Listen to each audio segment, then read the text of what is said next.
Aiden loved rock climbing. They went hiking and climbing one weekend, but the weather forecast was not so good.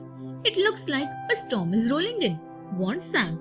I think we have a few hours, protested Aiden.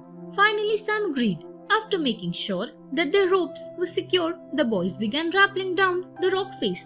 Aiden reached the base safely, but Sam was still about midway down the rock. Suddenly, the storm, which had held off so far, hit them with full force. The ropes became slippery and Sam's foothold crumbled. He was suspended in the midair, supported only by a single rope.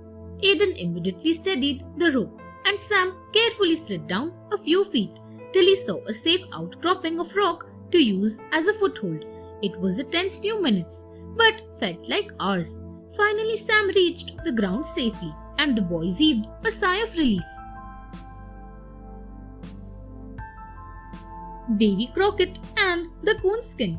A long time ago in America, raccoon fur or coonskin was quite valuable. This fact turned out to be lucky for Davy Crockett. He decided to run for elections and was campaigning in town one day. There was a big crowd gathered when one of the men called out, "All this talk is fine, but I'm thirsty. I'll believe that you can govern us if you can get each of us a drink first." Davy knew that the entire town would see it as a weakness and he would not get any votes if he refused. So he led them all to the local bar and ordered a drink for everyone.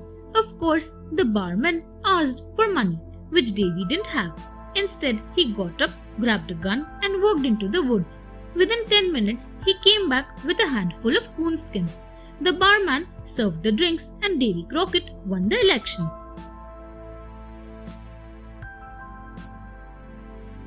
Mary and Kate. Mary had never travelled outside her small town, but all that changed when she met Kate. Kate was much older than Mary. However, since they both travelled in the same bus to work every day, they became good friends. One day, Kate said, "Mary, I'm going to visit my cousin in Scotland. Would you like to come with me?" Mary was thrilled as she had always wanted to visit Scotland, but at the same time, she was terrified. Kate let her think about it for a week and then said, "Mary, you should not let your fear rule your life. Take every opportunity as an adventure and you will always enjoy what you do.